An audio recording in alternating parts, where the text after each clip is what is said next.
Bueno, yo soy hijo de una mamá que es hija a su vez de, de padres ya nacidos acá, pero mi abuelo casi nace en el barco. Son una generación, viste, la primera generación nacida acá, de los primeros de llegar del exilio por el genocidio, pero casi que nacieron inmediatamente. El resto de sus hermanos, muchos de sus hermanos son nacidos, mis tíos abuelos, por las dos ramas de mi mamá, son nacidos en diferentes lugares del mundo en el trasiego migratorio desde la zona hasta acá. Tengo tías abuelas, no sé, nacidas en Jerusalén, después en Bulgaria, después en Francia, en Marsella, y así sucesivamente hasta que cruzan el Gran Charco y llegan acá. De hecho, no, por lo menos los Pedrosian, que eran Bedrosian, es el mismo apellido, de hecho iban para Buenos Aires, pero bueno, cuando mi bisabuela vio el cerro, se bajó, porque le hizo acordar a Armenia, ¿no? Y vio como que era un ambiente muy pacífico, muy agradable, muy de contacto, de una escala muy agradable, y el cerro la cautivó y bajaron acá.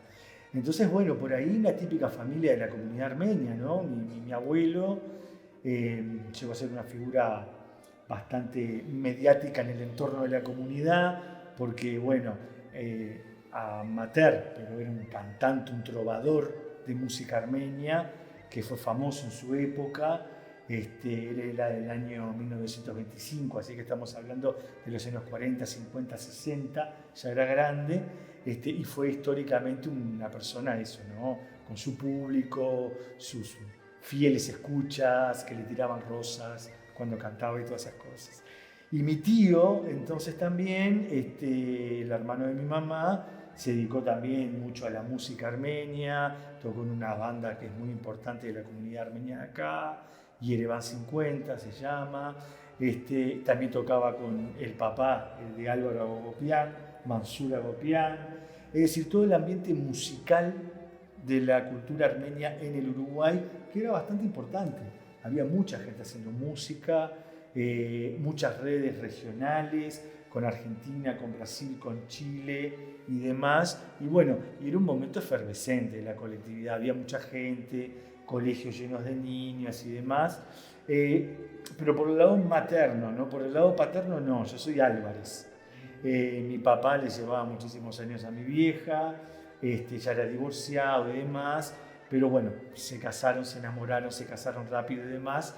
Y eligieron, a pesar de ello, o gracias a ello, igual a mí y a mi hermano, educarnos en el ambiente del colegio Nubarián de la Unión General Armenia de Beneficencia, el UGA, ahí en Graciela y Suárez. Y entonces, claro, en un ambiente bien comunitario, porque era la puerta de entrada al resto de organizaciones de la comunidad armenia que históricamente se organizaba por clubes que en general son o por cuestiones regionales, como pasa con italianos, con españoles, los descendientes de tal pueblo, de tal región, o por partidos políticos, que ahí es muy similar al Uruguay en esa cuestión de la importancia de la ideología política. Y ahí, claro, había una trama de clubes, de asociaciones enorme, con el centro educativo, la música, grupitos amateur de jóvenes que nos poníamos a tocar. En la casa de Álvaro Agopian, cuando éramos pequeños, empezamos a tocar. Y yo fui también como heredando la percusiones de Medio Oriente, no solo armenia, árabe, esa fusión de ese crisol cultural de esa zona, de esos armenios que se le llama Armenia Occidental, esa Armenia que quedó siglos dentro del Imperio Otomano, y bueno, y vivió esa riquísima fusión cultural con griegos, turcos, kurdos, árabes principalmente, que generó toda una especie de cultura armenia particular, distinta a otras, ¿no? Y bueno, y todo eso me fue llevando, y más allá entonces de tener esa otra vida, yo tenía como esa doble condición. Un gurí montevideano del barrio La Comercial, de salir, viste, a jugar a la pelota a la vereda de Adoquines, los talleres mecánicos, el tango, Montevideo full, y al mismo tiempo todos los días, en aquella época se decía medio pupilo, hoy en día es el tiempo completo, ¿no? 8 horas por día metido ahí, de jardinera a sexto de escuela, ¿no? Es decir, entonces, claro, ¿viste? Y a eso sumale la familia directamente, ¿no? La familia materna, esos abuelos que fueron muy importantes, ¿no? Ese abuelo que te contaba, que era un trovador, era una figura pública de la colectividad vinculada a la música, al espectáculo, a la puesta en escena, a todo eso. Y mi abuela, obviamente, también una mujer encantadora y demás. Después, claro, eso fue madurando.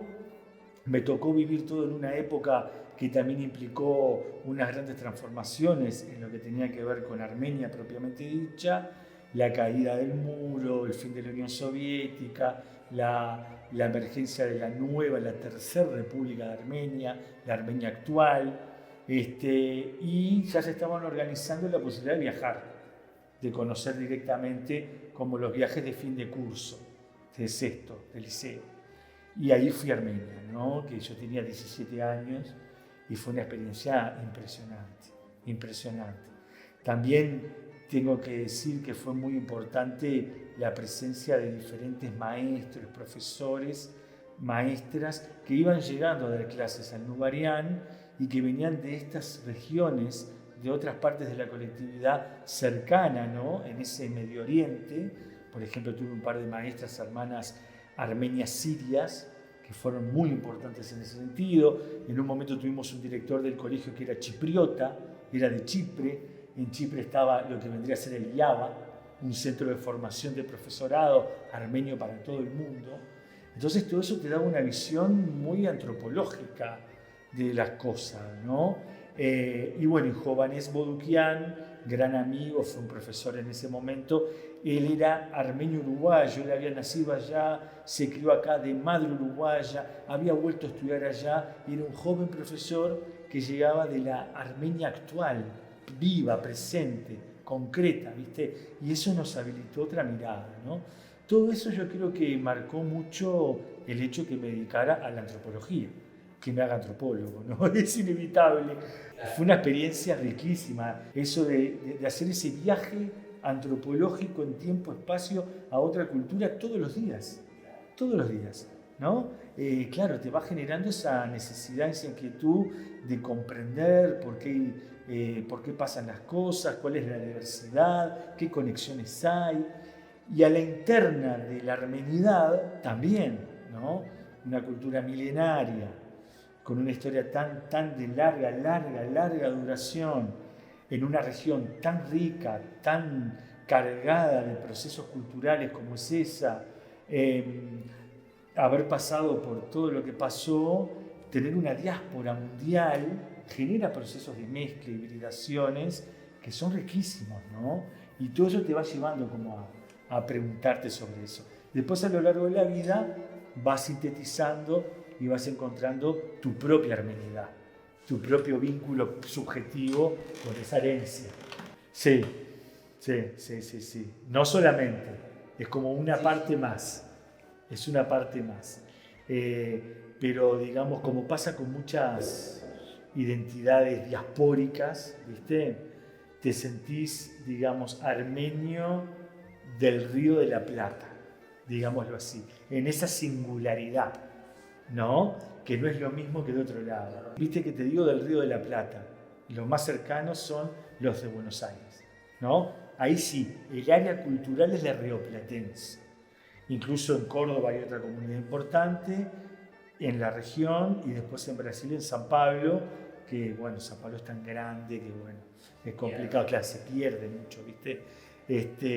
Pero tal cual, ¿viste? Como que esa dimensión rioplatense genera una armenidad particular. Yo me siento armenio en el Río de la Plata, digamos. Es un trauma, ¿no? Esos acontecimientos, esos eventos que son extremadamente traumáticos, generan unión en el dolor, ¿no? En la bronca, en todo lo que conlleva, ¿viste? La búsqueda de justicia, de verdad justicia. pero también es fuente de conflicto, también, en términos políticos, ¿no? En términos políticos. Es una región del mundo extremadamente politizada, atravesada por todas estas diversidades que al mismo tiempo que le dan riqueza, también le generan ese nivel de conflictividad constante. Hasta hoy en día esa zona está en guerra casi siempre, lamentablemente. Esos años de 70 años de Unión Soviética, esa pequeña porción de Armenia que se convirtió en la República de Armenia, que es la 10ª parte de lo que era, vivió años de paz, que se experimentan como, bueno, políticamente los que están más afines a lo que fue la era soviética reivindican esa paz, imagínense. Y claro, cuando hay momentos de paz es impresionante la capacidad creativa y constructiva de la cultura, de las artes, es impresionante. Y eso mismo genera también que se fagocite y que hayan intereses que quieran quedarse con ese tesoro cultural.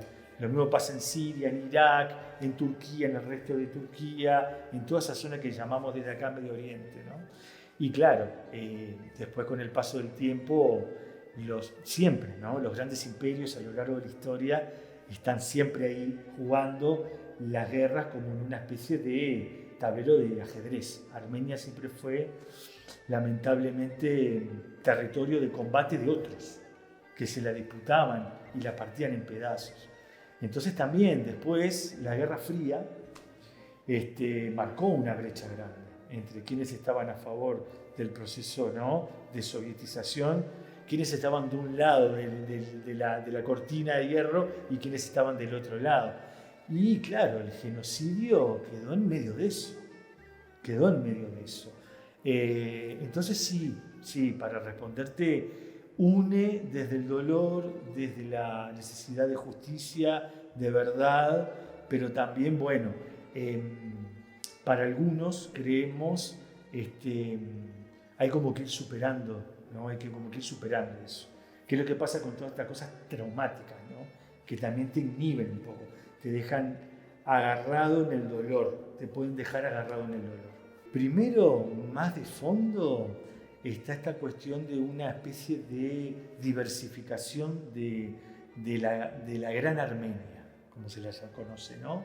Toda esa zona en la cual se expandió la cultura armenia a lo largo de siglos. Surgió y se expandió, que va desde el Cáucaso, donde hoy está ese pequeño país Armenia, hasta el mar Mediterráneo frente a Chipre, ahí en el Codito, ¿no?, donde fue el terremoto ahora en Turquía, ¿no? Cilicia se la conoció después en la Edad Media, que fue un reino armenio cristiano en la época de las cruzadas, ¿no? Se llevó mucho antes, pero ahí fue cuando se consolidó como Estado. Entonces, después que el Imperio Otomano se consolida, siempre los persas están ahí, incluso en la propia configuración de lo armenio, los diferentes imperios, las dinastías de la gran cultura irania siempre están presentes. Desde que aparece lo helenístico en Grecia y la llegada de Alejandro Magno también, toda esa helenización llega rápidamente y hay una hermandad muy importante. Armenia queda como en el medio, entre Occidente y Oriente. Vos ves los mapas de geografía viejos con los que estudiábamos nosotros y Armenia siempre es donde se corta el mapa. ¿Viste? Ahí. Es eso que está al lado, pero que es otra cosa. ¿Viste? Entonces, claro, a partir del siglo XVII, por los años 1600, se termina de establecer una partición entre una Armenia oriental y una Armenia occidental. Y empiezan como procesos divergentes. ¿Viste? Después, cuando el Imperio Ruso llega a ese oriente, se queda con lo que tenían los persas y ahí se distancia aún más. Siglos de Imperio Otomano, esa otra Armenia occidental, como hablábamos, bueno, termina imbuido en otra cosa. Al punto es esto que existen dialectos distintos regionales, e incluso se habla de armenio oriental y armenio occidental, de dos idiomas, dos, ¿no?, dialectos grandes distintos, ¿no? Entonces, claro, ahí sí hay una separación, ¿viste? Después, cuando pasa esto, cuando se da el evento del genocidio, lo sufren los armenios occidentales, los que están en ese territorio. Los que vivían en la Armenia oriental, Yerevan y otras regiones de la actual República de Armenia y un poco más en el Cáucaso, no lo viven directamente, lo viven sus primos hermanos. Y llegan algunos que pueden llegar a escaparse hasta allá, pero la mayoría agarra para Occidente, al mar, porque estaban más cerca del mar. Había colonias, había presencia de misiones religiosas estadounidenses, protestantes, había orfanatos franceses y norteamericanos en Cilicia y toda esa zona del mar Mediterráneo. Entonces, claro, la inmensísima mayoría de nuestros antepasados escapan por ahí y vienen de esas regiones. Entonces, claro, hay una distancia histórica y geográfica grande. A eso sumarle después lo que hablábamos, ¿no?, de los años soviéticos y demás, donde tampoco era una comunicación fluida, sino que se vivía aparte. Todo eso va generando, ¿no?, una distancia. Y por ahí es que se entiende que se lo viva hoy en día en Armenia como algo que recién ahora es visto como más propio. Es propio de todo lo que implica la cultura armenia en general, pero no a nivel familiar de cada persona. Nosotros tenemos directamente, descendientes que escaparon de eso. En la Armenia actual no. Esa es la gran diferencia. Nosotros tuvimos la suerte, digamos, los Bedrosian Agopian, vendríamos a ser, de que se escaparon a tiempo, ¿no? Los Bedrosian, particularmente, por los cuentos que tengo, y que me preocupé en tratar de sacar más relatos, mi bisabuelo era constructor, entonces en ese momento estaba trabajando en Palestina, en Judea, estaba en Galilea, haciendo obras de construcción y demás, y no me queda claro si llegó a volver a su pueblo, a su ciudad de origen, que es muy importante. Se le llama de diferentes formas según el idioma: Diyarbakir, Dikranagert para los armenios. Hoy en día también es una zona en la frontera entre Turquía y Siria, muy conmocionada también por todos los conflictos entre Turquía y Siria y la guerra en Siria. Pero ellos, me parece que desde ahí, por esta tía abuela que leía La borra del café, que nace en Jerusalén, ellos ahí ya emprenden el viaje, ¿no? Y los Agopian, que eran bien de Cilicia, bien de esta zona del Mediterráneo, por los cuentos de la familia, una noche determinada dicen: nos tenemos que ir ya. Mi bisabuelo tenía unos campos con sus trabajadores, su gente y demás, y ya venían escuchando que venían los problemas, y de un momento para el otro salieron escapando y dejando absolutamente todo como estaba. Su casa, sus objetos, todo montado. Y hay una narración que después también la corroboraba con otra gente y me la contaban en la familia. Las mujeres principalmente se tajeaban acá la piel y guardaban las monedas de oro para tener dinero para el viaje. Y ahí fue lo único que se pudieron llevar: oro que tenían en monedas o joyas o cosas así para poder financiar lo que viniera, porque salieron disparados. Vienen degollando, matando a todo el mundo, nos tenemos que ir ya. Y dejaron todo puesto.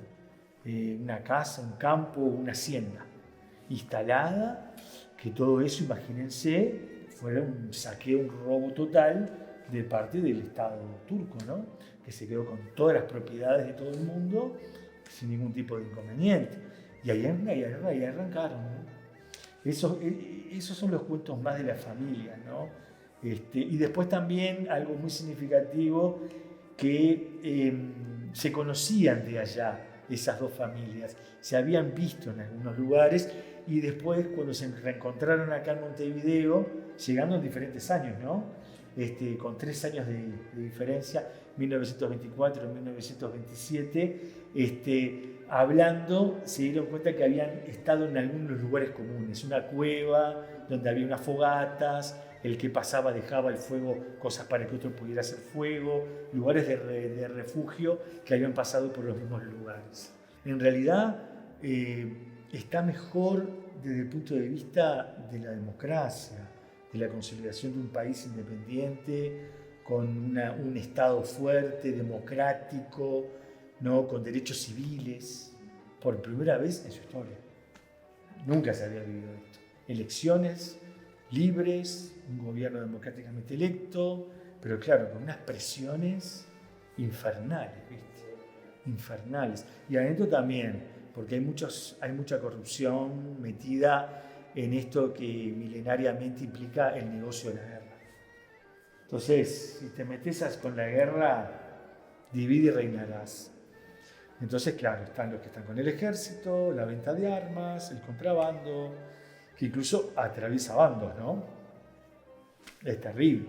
Señores de la guerra, digamos, ¿no? Como se le conoce en África, ¿viste?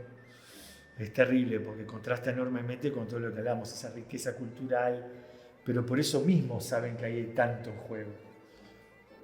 Porque mirá que el lugar de la mujer, por ejemplo, era fundamental.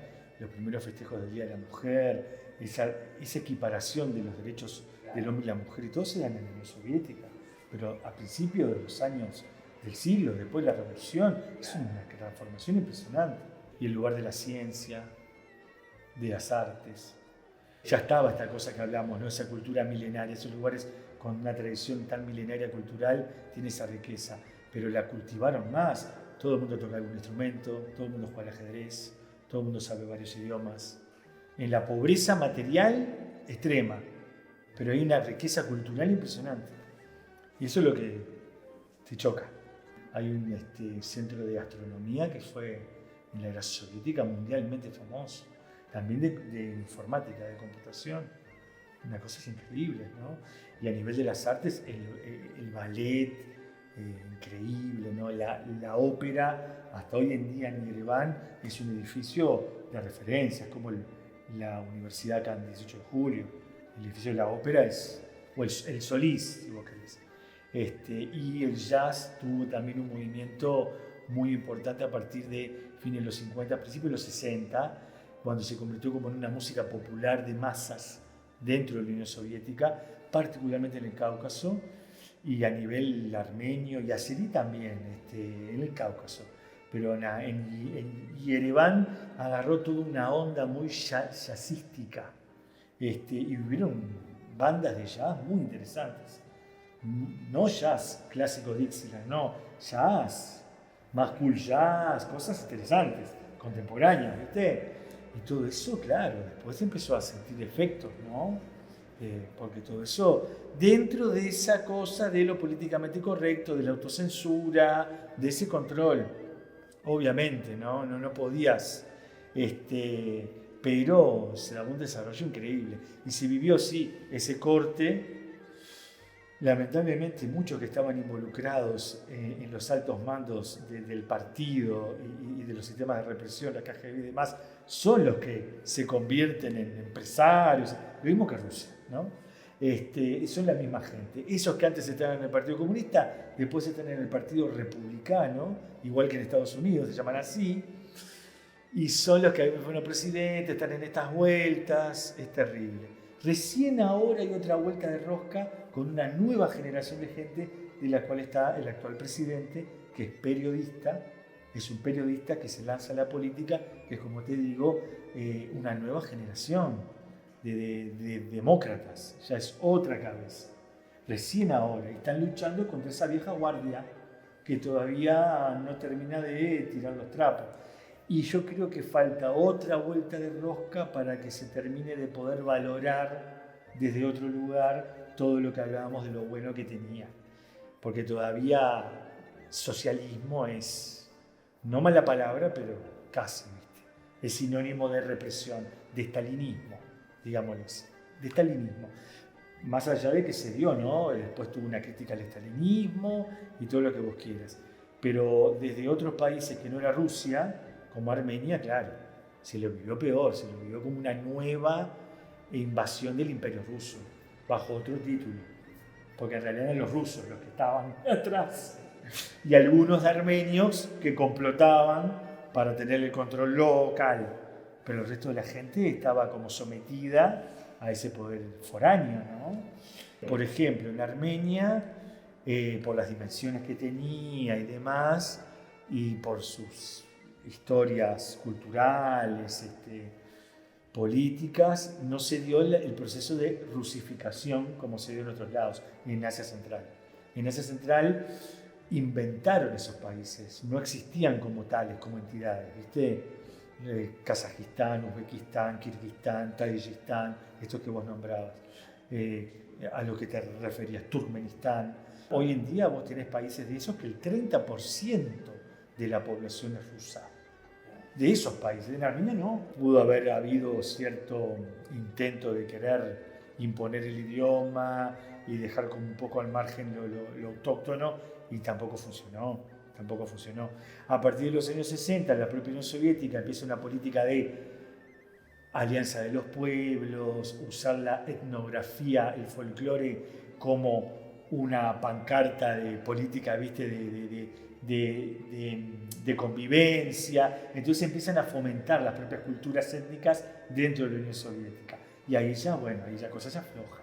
Ahí ya tranquilamente se puede desarrollar la literatura armenia, la danza armenia, todo tranquilamente, pero siempre se mantuvo a pesar de todo y no se pudo contra eso, ¿viste? Ahora están llegando rusos, muchísimos, por la guerra actual y por la situación de Rusia, que están cambiando drásticamente la situación actual en Armenia. Pero drásticamente porque estamos hablando de decenas de miles de jóvenes rusos escapando de Rusia y yendo a Yerevan. Y claro, alquilando, entonces los alquileres subieron el doble o el triple en unos meses, se están gentrificando zonas, y hay que ver esto qué va a pasar, cuánto va a durar, si se van a quedar, si se van a ir, ¿viste? Pero está alterando todo, está transformando todo. Y los políticos, los empresarios, y los diferentes medios económicos, felices, entra plata, no lo pueden creer. Pero los ciudadanos tradicionales viven como cualquier proceso de gentrificación de acá en Ciudad Vieja, ¿no? Que se tienen que ir porque el alquiler les subió el doble. Tienen que hacer de vuelta el contrato de alquiler y se tienen que ir, porque ahora vienen unos jóvenes rusos a vivir que pueden pagar el año entero, dan el alquiler del año entero. Más allá de la guerra que hay en Karabaj, ¿no? A pesar de eso, en Yerevan vos podés estar bien, digámoslo así. Y yo me siento, ¿viste?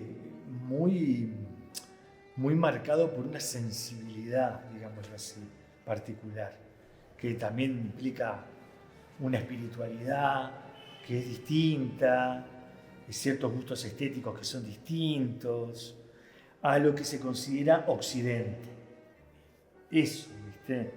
Que es ese intersticio, ese espacio intermedio entre Oriente y Occidente, ¿no? Yo me siento, por ejemplo, yo consumo mucha música, vivo permanentemente, me dediqué un tiempo a la música, después lo dejé de joven cuando vi cómo era, que era imposible vivir de eso, no, pero además cuando tuve que elegir y me sentí lleno con la antropología, con la filosofía, con otras cosas, pero no dejo de ser un bicho musical completo, ¿no? Y yo me manejo en un universo sonoro, que es el universo sonoro de esa parte del mundo, ¿no? Y a nivel espiritual, viste, hay como la identidad armenia, me imagino que debe pasar con otras igual de milenarias, digamos, ¿no? Incluso a aborígenes de acá, te da esa sensación como de profundidad. Te sentís como conectado con una cosa de miles de años. Te da como un fondo, ¿viste? De una tradición que se pierde en el tiempo. Te da como profundidad.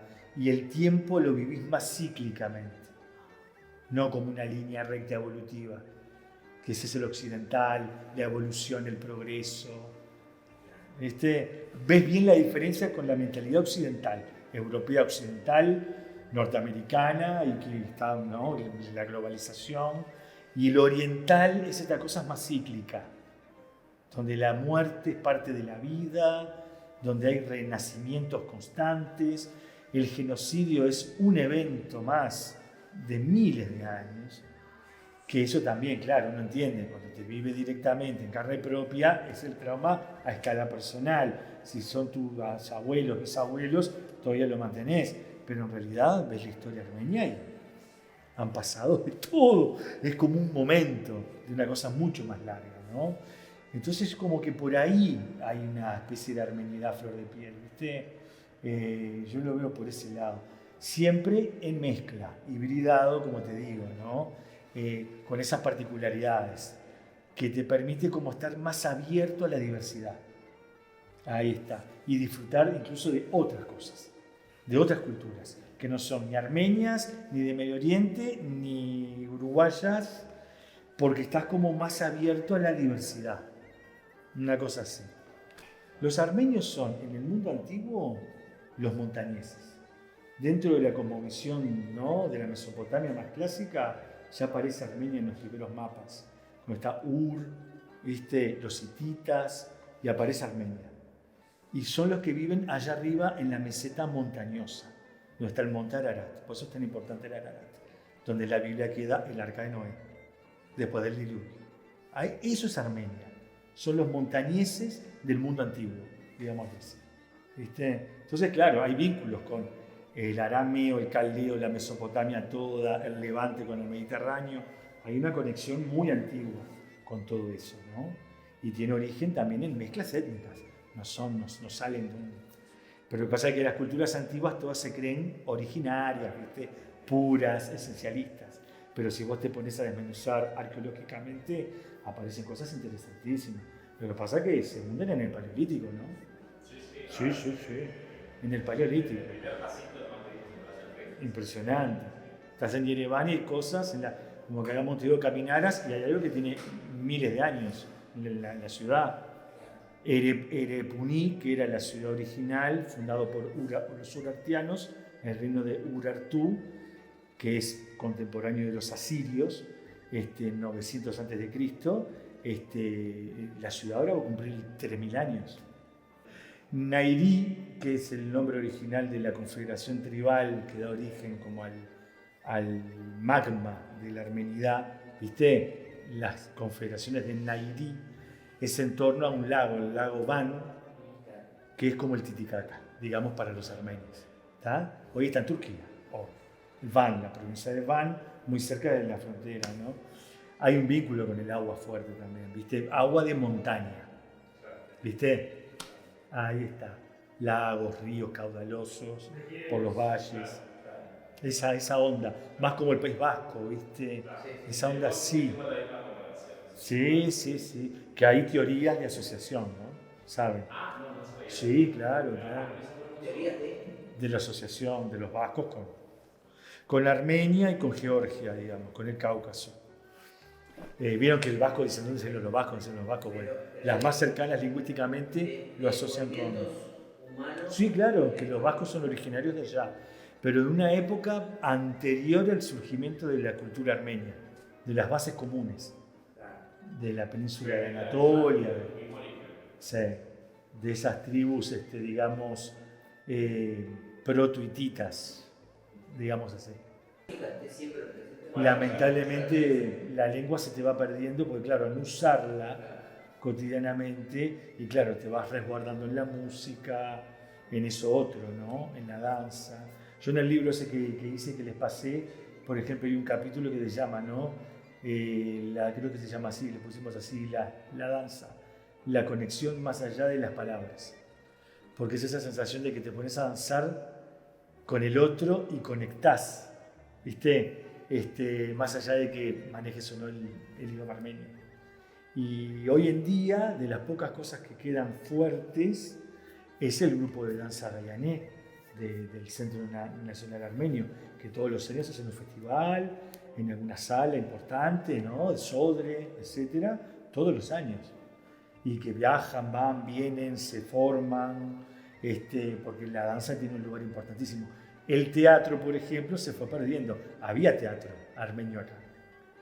Y claro, como se fue perdiendo el idioma, no se puede hacer teatro, ¿no? Está complicado. Pero en los años 60 se estrenaban obras, varias, en idioma armenio. En el libro tenemos varios registros ahí, reproducimos varios catálogos de las obras, de folletería. Lo pueden usar para la exposición. Sí. Están buenísimos, con personajes, directores, la verdad increíble, ¿no? Y también en el libro aparecen ciertas figuras que vinieron, que fueron muy importantes en su momento. Aran Hachadurian, por ejemplo, el músico, cuando vino a Montevideo, ¿no? Fue imponente. En el libro particularmente, si les interesa, está este grupo de gente que era afín a la Unión Soviética fueron los que conectaron. Entonces, fueron, digamos, por eso a mí me interesó tanto, los primeros, es como ir a la luna, ¿no? Los primeros que viajaron a la Armenia soviética, los primeros hijos de los llegados de la Armenia occidental escapados del genocidio, que reconectan con una Armenia real, la Armenia socialista soviética. Entonces no sabía lo que fue todo ese evento, de conectar con la embajada, ser recibidos, se armó una comitiva, viajó en los años 50 y encontramos entre esos archivos que te comentaba todo un registro fotográfico de ese viaje, en blanco y negro, increíble, hecho por un fotógrafo soviético, una calidad estética, unas fotos del carajo, ¿viste?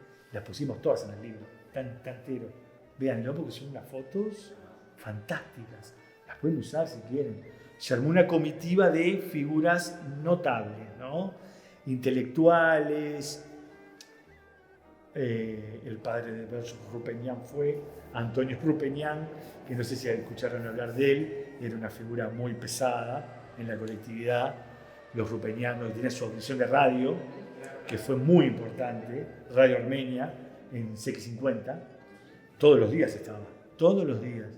Eso también era algo muy importante, ¿viste? Más que nada en la casa de mis abuelos, ¿no?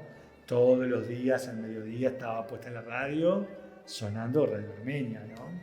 Con la música, con la información, las noticias, entrevistas, discusiones políticas. Él fue a ese viaje. Una sola mujer, después eran todos tipos, obvio.